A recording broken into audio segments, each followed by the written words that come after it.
Hey everyone, welcome to another episode of Pixel Intel. I'm your host Anthony.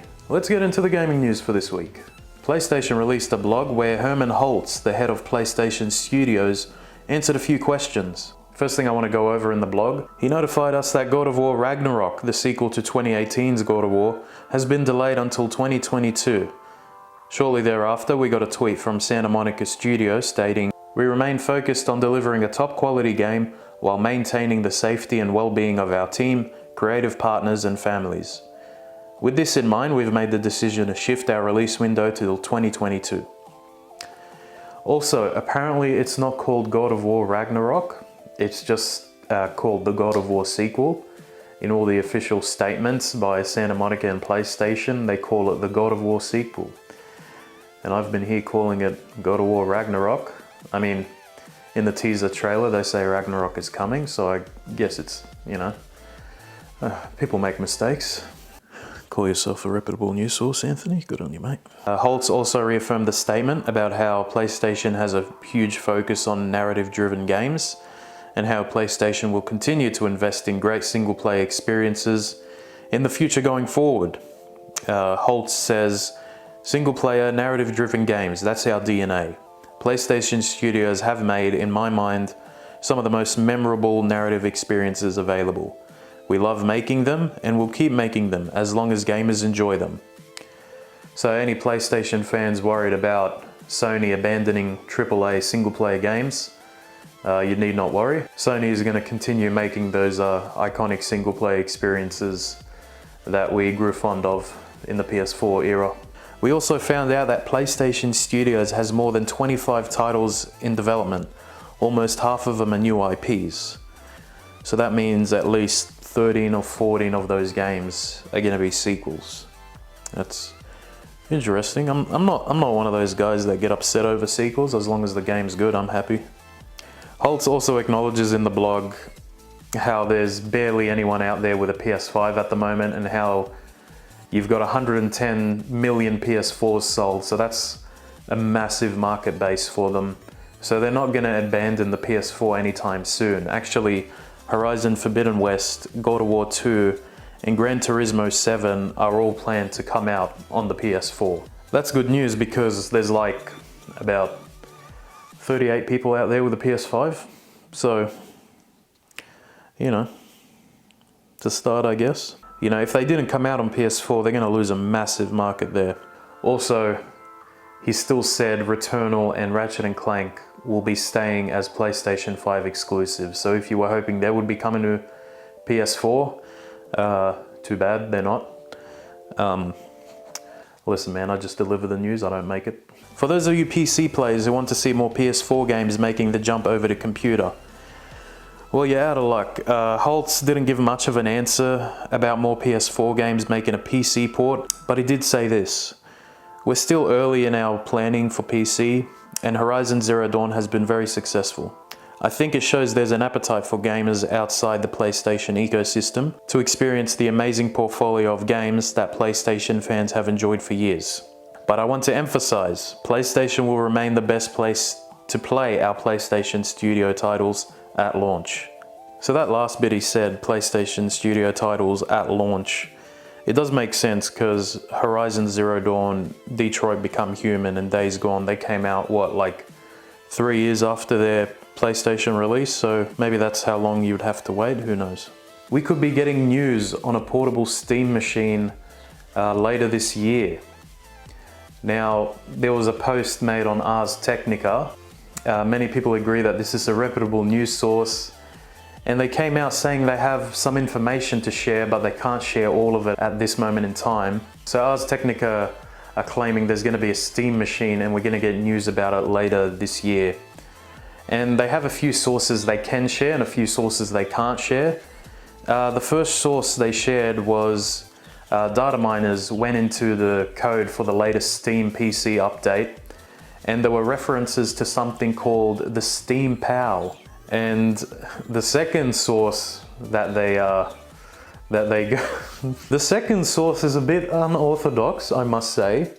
So Gabe Newell is hanging out in New Zealand at the moment, And he went to a private school in Auckland where he answered a bunch of questions by some high school students.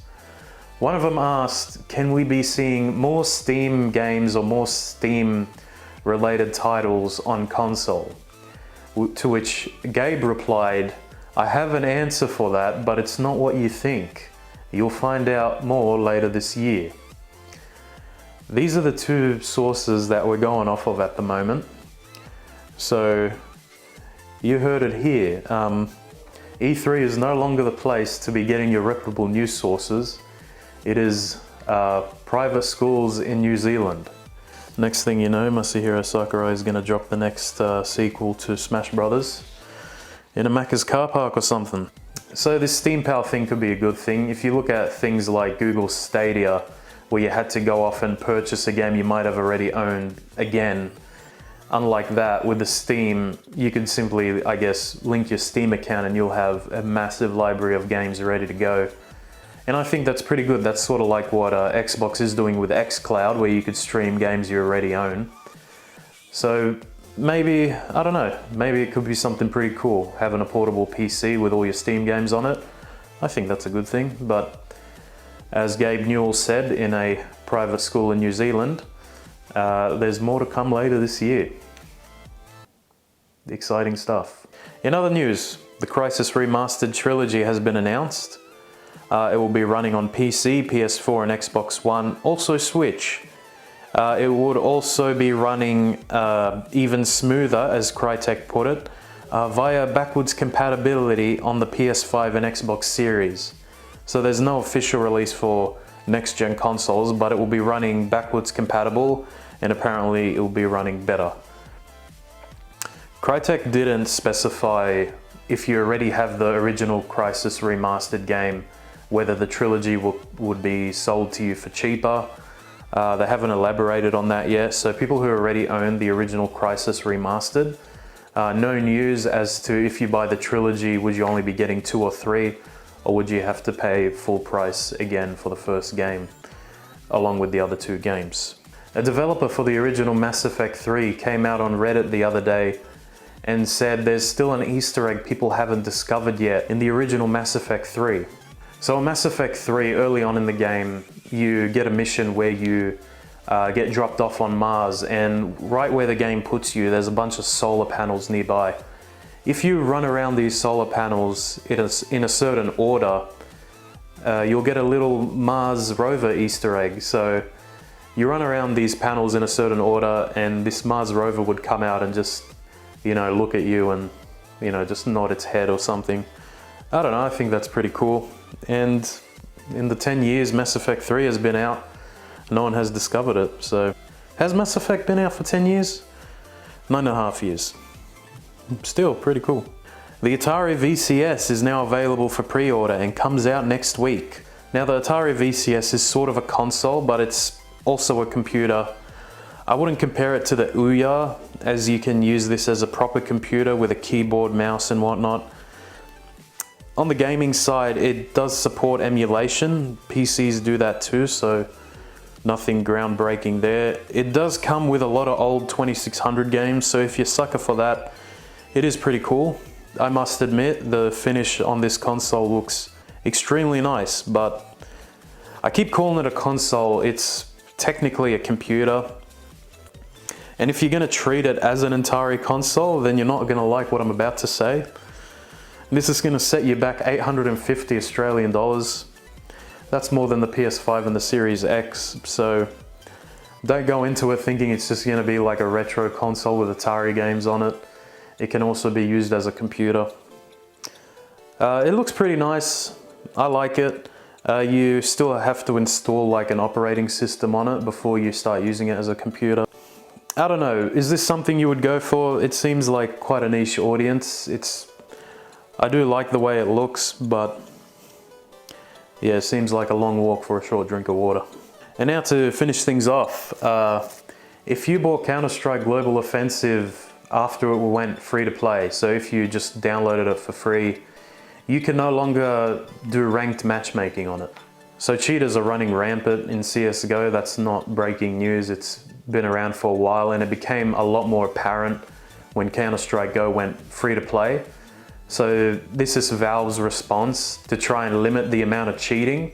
I guess cheaters can still cheat in the game, but they can't do it as easily in ranked matchmaking. So if you didn't pay for Counter-Strike Go, if you bought it for free after it went free to play, you're gonna have to purchase a Prime account if you wanna search for ranked games and get an official rank in Counter-Strike Go. So Valve stated, new players can still play every game mode, play on community servers and play workshop maps. However, they will no longer receive XP, ranks, drops or skill groups. Those features are now exclusively available to Prime status players. Introducing Unranked. When new players play competitive, Wingman and Danger Zone, their matches will still use skill-based matchmaking, but players will not earn a skill group. So if you purchased Counter-Strike Go back before it was free to play, you could still keep playing the game as you normally would. But if you did not purchase Counter-Strike Go and you do want to get a rank, you're going to have to shell out money for a Prime account. Anyway, that's it for this week. My name is Anthony. You've been watching another episode of Pixel Intel. If you liked what you saw, consider subscribing. Anyway, thanks for watching, guys. Have a good one. Take it easy.